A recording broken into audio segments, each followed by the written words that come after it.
For generations, Hardwari Lal's family prospered in Pakistan, making Ayurvedic medicines, part of a small Hindu minority that lived peacefully among the Muslim majority. But now they're in India, struggling to make ends meet because, he says, they were forced to flee. Our Muslim friends there told us that they couldn't protect us any longer. The situation was getting worse. Anybody could be killed in the infighting. Lal's family is one of 5 who left Pakistan's tribal regions last fall to escape frequent clashes between Sunnis and Shias and the Taliban's tightening hold. They've settled in the border town of Amritsar, where millions first sought refuge after partition. But unlike those who came in 1947, these people have only been given visas for a year. Beyond that, their fate is uncertain, and their deep worry is they'll be forced to go back. Thousands have fled Pakistan's tribal regions in recent months, a desperate exodus to escape the violence and, more recently, the introduction of Sharia law in the Swat Valley. There are reports that 100 Sikh families are among those who've left their homes, seeking safety in numbers by living instead at one of their temples in Pakistan's northwest frontier province. Across the border at the faith's holiest shrine, Amritsar's Golden Temple, there are calls now from leaders that Sikhs in Pakistan be protected against persecution. It is the primary duty of the government to make it sure the liberty and life of their citizens. So Pakistan government should also work in this direction, that people should feel safe. Those who have already fled, like Hardwari Lal, say they'll never feel safe again in Pakistan, and they're asking the Indian government for asylum. Our hope is that we have come back to our motherland, that we will be accepted now as her long-lost children. For people who've made the difficult choice to abandon their lives and homes, prayers now they can practice their faith without fear. Matt McClure, Al Jazeera, Amritsar. Saeed Naqvi is a journalist, a former editor of the Indian Express, and has reported extensively in Pakistan. Joins me now from Delhi, a Muslim living in India. We're going to be talking about Hindus having to leave Pakistan. Is this an evidence of sort of religious polarization in the area? Well, the good news is that it will not be more than in driblets.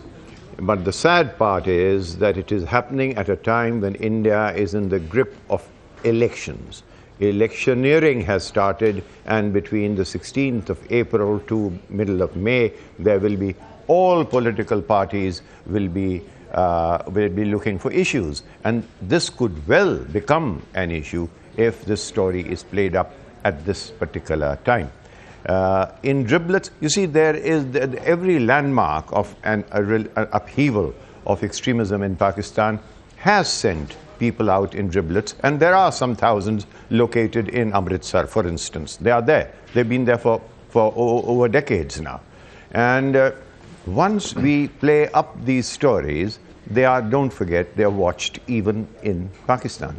And where a few residual families have remained, they begin to come under threat from a people who are now in but on the other hand, on the other hand, Yes. Mr. Naqvi, I can understand what you're saying, that it is possible to exacerbate the situation, but these people would not be leaving if they did not feel persecuted. I mean, is that a new feeling? Yeah. Well, look, Pakistan, most Pakistan Hindus left. There are a few more, maybe a few thousand in Sindh, which is a larger population, and maybe a few hundreds and thousands in the northwest frontier province, because these were very tolerant areas.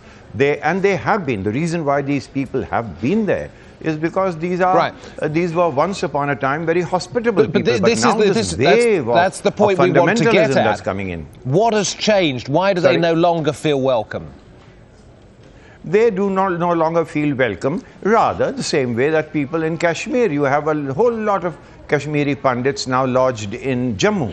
Why? Because of extremist violence in that valley, they felt threatened, and they were asked and advised to leave and live in Jammu. Similarly, these people, it is not the local people, but the local people in the grip of extremists with whom the compact has been made, this Faustian compact. That is the problem. And these people have seen the writing on the wall that it will be more and more dangerous as a religious, fundamentalist kind of Islam holds sway in most of that region. That is the fear for these people, and that is the fear for most of the Pakistanis. I mean, where do they go? So we will, I think, have a lot of internally displaced people also, because Muslims who are not extremists, who are not Wahhabis, will also be looking for other areas. Well, let me ask you about your personal situation, a Muslim living in India. Have you noticed any anti-Muslim feeling arising, particularly, let's say, after the attacks in Mumbai, which are being blamed on people out of Pakistan? Have you noticed the situation changing on your side of the border? You know, don't forget, there are about 37 Muslims were killed in those attacks. And in fact, that is one evidence that political parties, some of them, tried to take advantage of it. But in India, the communal souffle is simply not rising. It peaked during the Gujarat pogrom, not a riot, a pogrom of 2002, but it is since just not happening. And therefore, even the right-wing BJP is changing its tune internally here. No, the situation inside the country, the Indian democracy ultimately protects everybody. Yes, there are ups and downs, but by and large, the situation that obtains in the Northwest Frontier province is worse than anything in Pakistan itself. And these were once very peaceful, very hospitable people. Good to hear your thoughts. Sorry they're about such a difficult subject, but thank you for your time, Mr. Naqvi.